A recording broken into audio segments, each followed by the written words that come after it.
Leave her to me instead. Whispers in Oakhaven painted her as a feral beast. At 300 pounds of pure, unapologetic fury, Clementine shattered every mold of Western propriety.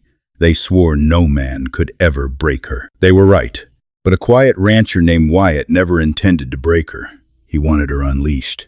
Oakhaven, Texas, in the blistering summer of 1887, was a town built on rigid rules and fragile egos. It was a place where a woman's worth was measured by the narrowness of her waist, the softness of her voice, and the depth of her obedience.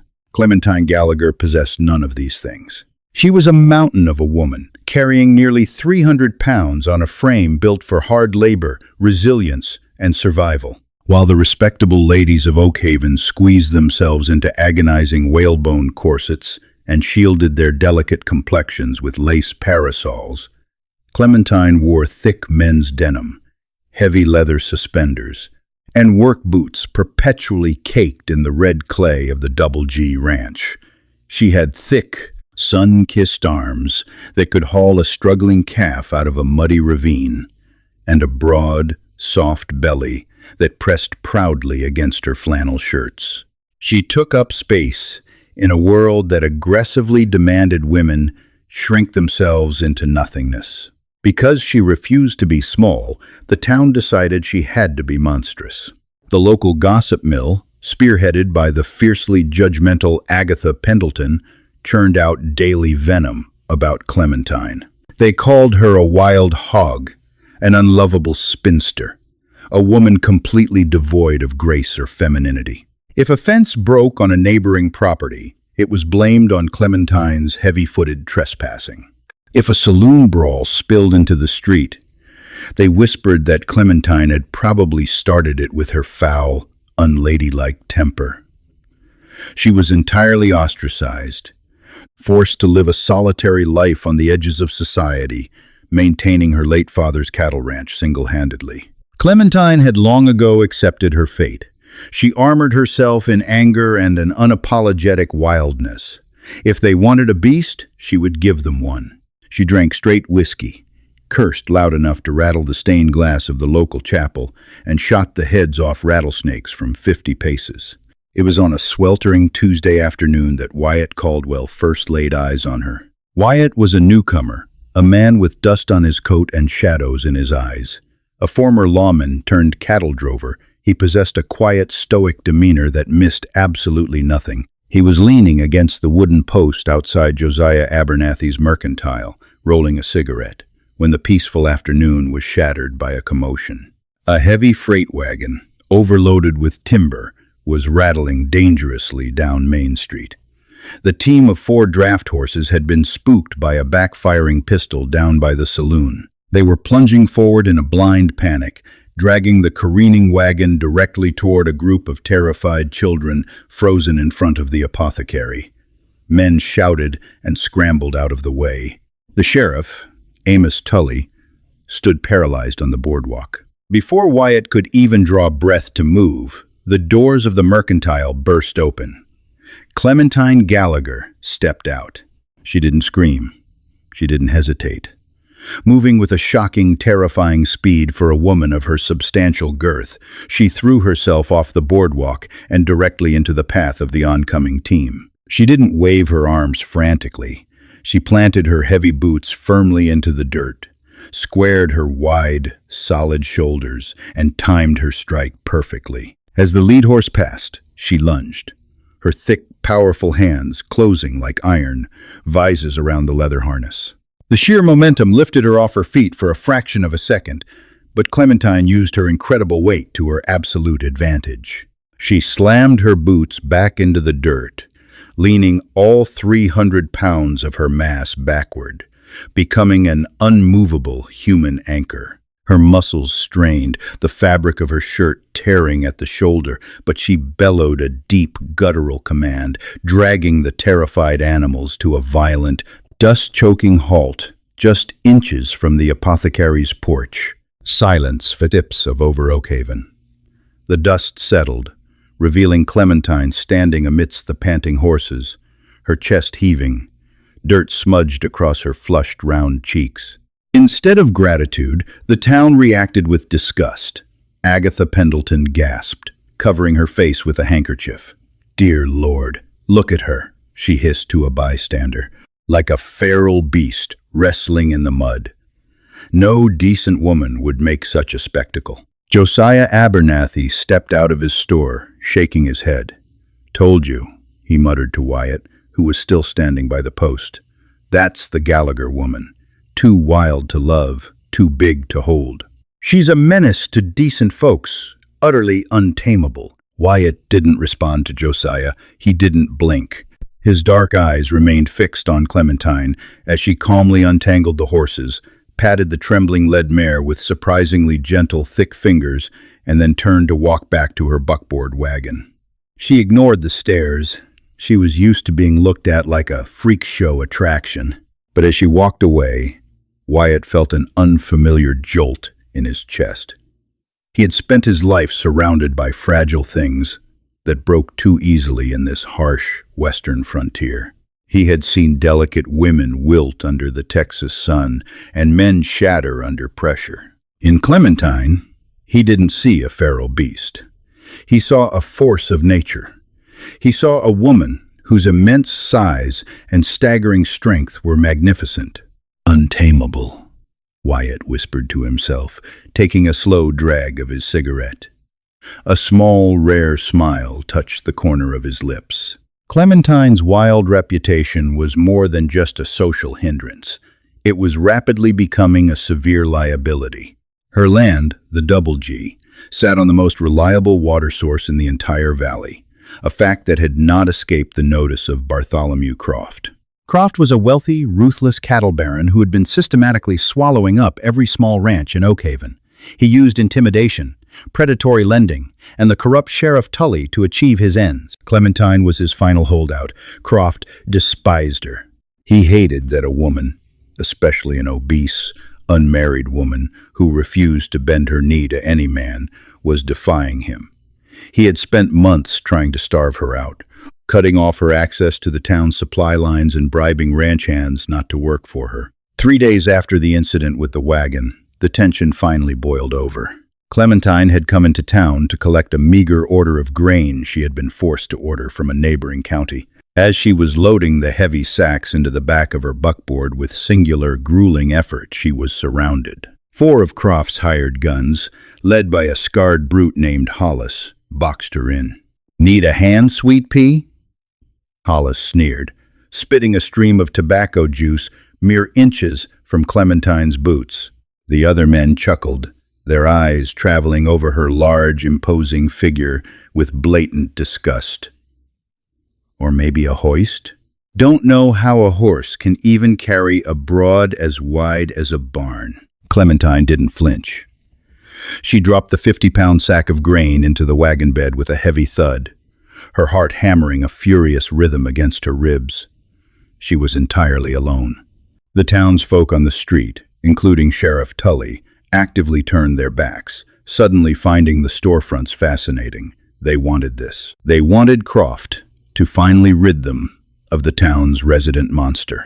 "Move out of my way, Hollis," Clementine warned, her voice a low, gravelly rumble. She rested her thick hand on the handle of the Colt revolver strapped to her wide hip. "Careful now," Hollis mocked, stepping closer, fully intending to provoke her into a fight so they could justify gunning her down in the street. "Folks say you're an animal, Clem. Say you belong in a cage, mister. Croft thinks it's time we put the wild sow down before she hurts somebody." Hollis reached out, grabbing the leather suspender on her shoulder to shove her backward. He never completed the motion. Clementine moved with that same terrifying, explosive speed. Her heavy fist connected with Hollis's jaw with a sickening crack, the sheer mass and force behind the blow lifting the man entirely off his feet before he crumpled into the dirt, out cold. The remaining 3 men instantly drew their weapons. Clementine drew hers. A deadly standoff paralyzed the street. Sheriff Tully finally rushed over, his gun drawn, and pointed not at Croft's men, but directly at Clementine. "Drop it, Gallagher!" Tully shouted. "You're under arrest for unprovoked assault. Give up the gun, or we'll put you down like the rabid dog you are." Clementine stood her ground, her heavy chest rising and falling, a bitter resignation washing over her. She knew this was the end. They had finally cornered her. "She didn't provoke a damn thing."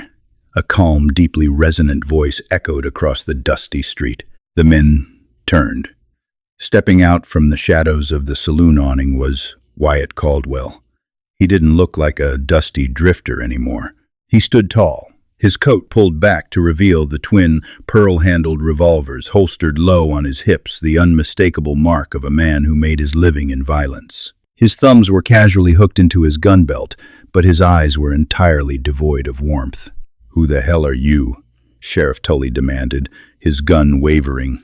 "Someone who saw your deputy here lay hands on a woman loading her own wagon," Wyatt replied, his boot heels clicking softly against the dirt as he stepped directly into the line of fire, placing his own body between the guns and Clementine. "She ain't a woman, stranger," one of Croft's men sneered, his finger twitching on his trigger. "She's a wild, fat animal, and it ain't your business." Wyatt stopped. He looked at the men, then glanced over his shoulder at Clementine. He took in her flushed face, the furious, terrified defiance in her eyes, the sheer, undeniable presence of her massive, magnificent body. He looked back at Sheriff Tully, his voice dropping an octave, carrying a chilling, lethal promise. "Everyone says she's too wild to handle," Wyatt said, his grip tightening on his revolvers. "Leave her to me instead." The absolute authority in his voice made the men hesitate. Wyatt was an unknown variable, and the cold, dead look in his eyes promised that if shooting started, he was taking at least 3 of them to the grave with him. Tully swallowed hard, his cowardice winning out. He lowered his weapon. "Take Hollis and get out of here!" Tully barked at the ranch hands, trying to save face. "This ain't over, Gallagher." The men dragged their unconscious companion away, leaving Clementine and Wyatt standing alone in the street. The town watched in stunned silence. Clementine didn't swoon, and she certainly didn't offer a tearful thanks. She holstered her gun, her large hands shaking slightly with leftover adrenaline, and glared at Wyatt. "I didn't need your help, Cowboy," she snapped, her voice harsh to cover her vulnerability. "And I sure as hell don't need a keeper. I belong to no one." "I don't want to keep you, Miss Gallagher," Wyatt said mildly, finally stepping closer to her. He didn't look at her with pity, nor did he avert his eyes from her heavy figure in embarrassment. He looked at her with profound, unsettling respect. "And I know you can handle yourself. I saw the punch. It was a thing of beauty." Clementine blinked, completely thrown off guard.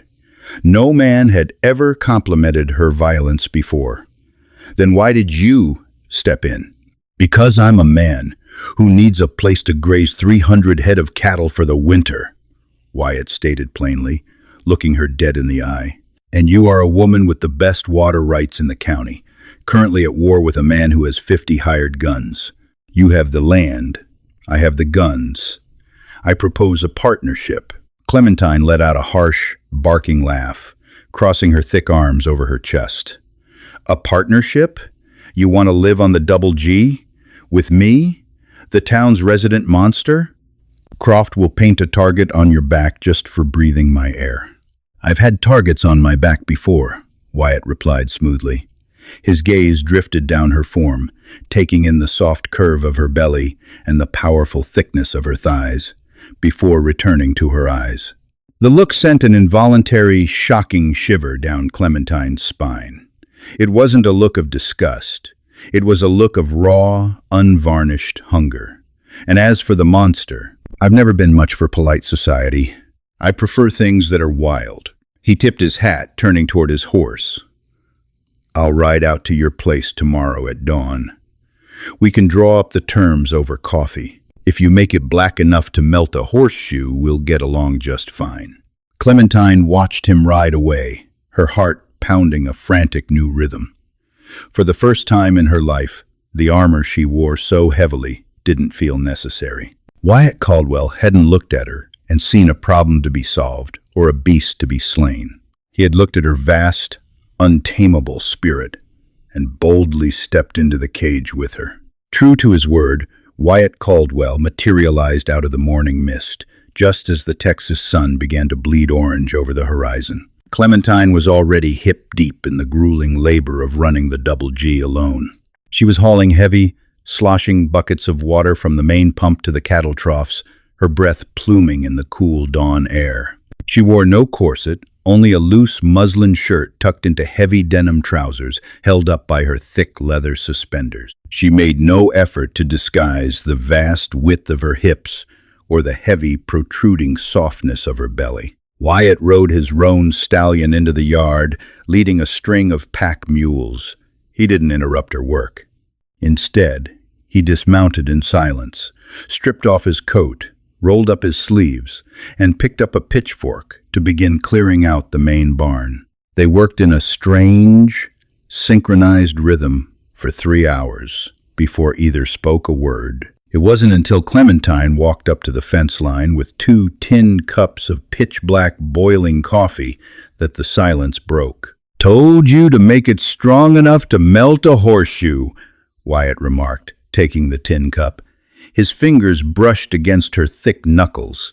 He didn't pull away. "It'll put hair on your chest," Clementine rumbled, wrapping both of her large hands around her own cup. She leaned against the heavy wooden fence, the timber creaking slightly under her 300 pounds of weight. She caught Wyatt looking at her. It wasn't the furtive, disgusted glance she was used to in town. His dark eyes moved deliberately over her broad shoulders, the heavy slope of her breasts, and the wide, solid column of her thighs. Clementine shifted uncomfortably, a rare flash of insecurity piercing her armor. "You can stop staring, cowboy. I know I'm a spectacle, built like a brick meeting house."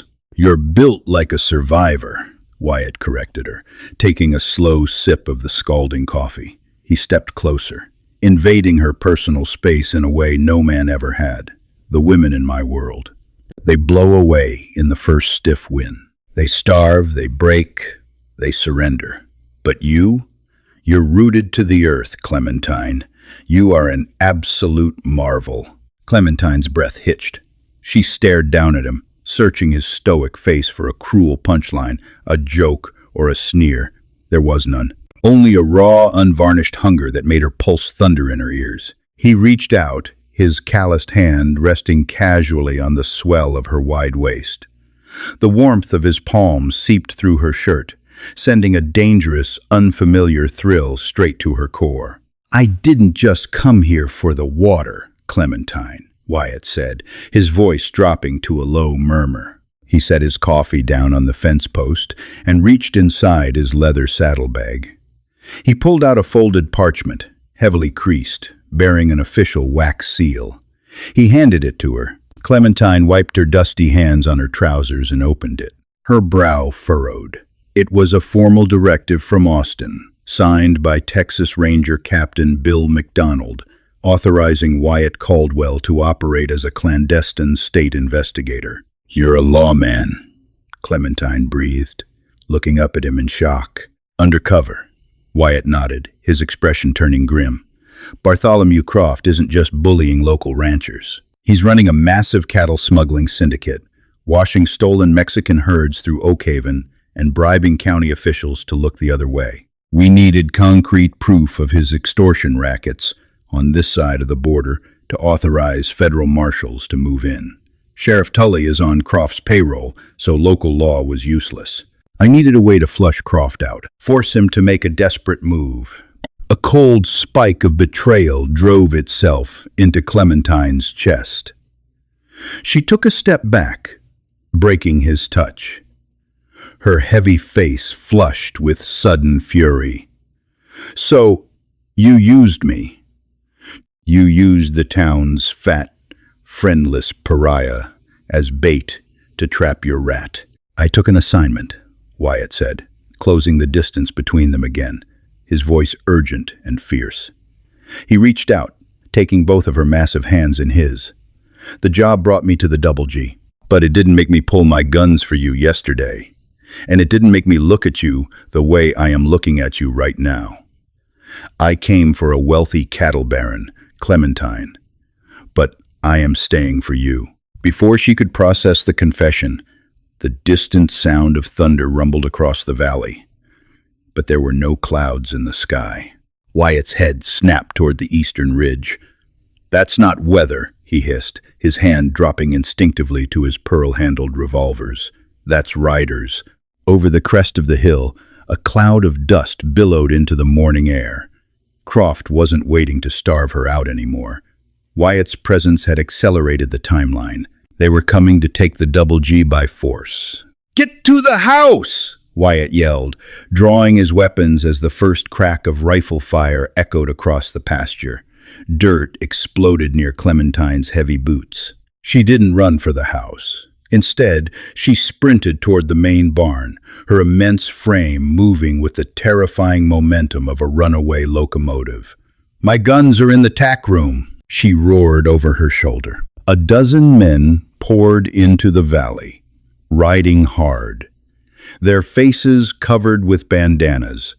They were carrying torches. Croft intended to burn her out and claim the ashes. Wyatt took cover behind a heavy water trough, laying down suppressive fire. His aim was lethal and mechanical. 2 riders pitched from their saddles in the first volley, but there were too many. A thrown torch sailed through the air, crashing through the window of the barn just as Clementine disappeared inside. "Clementine!" Wyatt screamed, breaking cover to run toward the structure as thick black smoke began to billow from the roof. He didn't make it to the door. Hollis, the scarred brute Clementine had knocked out the day before, spurred his horse directly at Wyatt. The horse's shoulder slammed into Wyatt, throwing him violently into the dirt. His guns went flying. Hollis hauled back on the reins, leveling a Winchester repeater directly at Wyatt's head. "Should have minded your own business, stranger," Hollis spat, his finger tightening on the trigger. Suddenly, the heavy wooden doors of the barn exploded outward. They didn't just swing open, they were shattered from their iron hinges. Clementine emerged from the smoke like an avenging titan. She held a heavy 10-gauge double-barreled shotgun in her hands. She didn't waste time aiming. She fired from the hip. The deafening blast caught Hollis's horse in the dirt right before its hooves, spooking the animal so violently it reared backward, tossing Hollis into the muck before he could pull his trigger. The barn behind her was rapidly becoming an inferno. The dry hay and aged timber caught fast, the flames licking hungrily at the roof supports. "Wyatt, move!" Clementine bellowed. She turned her weapon on the approaching riders, the immense recoil of the 10-gauge merely causing her solid frame to rock back slightly. She held her ground, a 300-pound mountain of defiance, giving Wyatt the precious seconds he needed to scramble to his feet and retrieve his revolvers. But the fire in the barn was spreading to the structural beams. As Wyatt backed toward Clementine, laying down a furious barrage of crossfire, a sickening crack echoed above them. The main overhang of the barn, an enormous burning crossbeam thick as a tree trunk, snapped. It plummeted directly toward Wyatt. He threw his hands up, but there was no time to dodge. The beam crashed down, pinning him to the dirt by his legs. He let out an agonized cry, dropping his guns as the intense heat scorched his skin. The heavy timber was suffocating him, crushing him into the earth. Clementine dropped her shotgun. She didn't scream or panic. She ran toward the burning wreckage, ignoring the blistering heat that singed her hair and blistered her cheeks. She dropped to her knees in the dirt beside Wyatt. "I can't move it," Wyatt gasped, coughing on the thick smoke. "Leave me, Clem. Get out of here." "I belong to no one," Clementine growled, her face mere inches from his, her eyes blazing with an unholy fire. "And you belong to me." She slid her thick, powerful arms under the burning timber. The heat was agonizing, searing through the heavy cotton of her sleeves. Clementine planted her heavy boots deep into the Texas clay. She closed her eyes, drew in a massive breath, and channeled every ounce of her anger, her isolation, and the staggering weight of her giant body. She roared. It was a guttural, terrifying sound that drowned out the gunfire. Her massive thighs strained, the denim groaning under the pressure. Her broad back arched, muscles jumping beneath her fat. With an impossible show of sheer raw power, Clementine deadlifted the burning beam. She pushed upward with all 300 pounds of her mass, her arms shaking violently as she tore the heavy timber away from the earth, lifting it just high enough. "Crawl!" she screamed, her face purple with exertion. Wyatt dragged himself out from under the fiery trap just as Clementine hurled the heavy beam aside with a thunderous crash. She collapsed beside him, panting heavily, her enormous chest heaving as she wiped soot from her face. Before Croft's men could close in to finish them off, a sharp, piercing bugle call echoed from the western ridge. Over the hill came a terrifying sight for any corrupt man in Texas. A line of 20 riders crested the ridge, silhouetted against the rising sun. They rode with military precision, badges gleaming on their chests. At the helm rode Captain Bill McDonald himself. Wyatt's telegram had arrived just in time. The battle was over before it truly began. Croft's hired guns, seeing the legendary Texas Rangers bearing down on them, threw their weapons into the dirt. Bartholomew Croft tried to turn his horse and flee, but a warning shot from McDonald's rifle shattered the dirt right in front of his mount. Sheriff Tully was pulled from his horse, his badge ripped from his chest by a stern-faced ranger. The smoke began to clear, leaving the charred remains of the barn smoldering in the morning air. Wyatt limped over to Clementine. She was sitting on a water barrel, her breathing finally returning to normal, examining the red burns on her thick forearms. She looked up at him, her defenses finally stripped away entirely.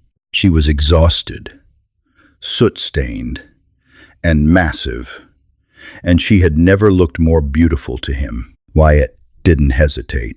He fell to his knees in the dirt between her wide thighs. He reached up, cupping her soot-stained cheeks in his hands, pulling her face down to his. He kissed her fiercely, sealing a promise born in fire and blood. He wrapped his arms tightly around her thick, soft belly, pressing his face into the warmth of her heavy chest, completely overwhelmed by her magnitude. "They said you were too wild to love," Wyatt whispered against her skin, holding her as if she were the most precious thing in the world. Fools, the whole lot of them. Clementine tangled her large fingers in his hair, a profound, unshakable peace finally settling over her untamed heart. She didn't have to shrink anymore. She had found a man brave enough to inhabit the vast, wild space she commanded. Thank you so much for listening to the conclusion of Clementine and Wyatt's fierce frontier romance. If this story of untamed justice, true acceptance, and breathless Western drama kept you on the edge of your seat, please hit that like button and share it with your friends. Don't forget to subscribe to the channel and ring the notification bell so you never miss our upcoming original audio dramas. Drop a comment below. What was your favorite moment? See you next time.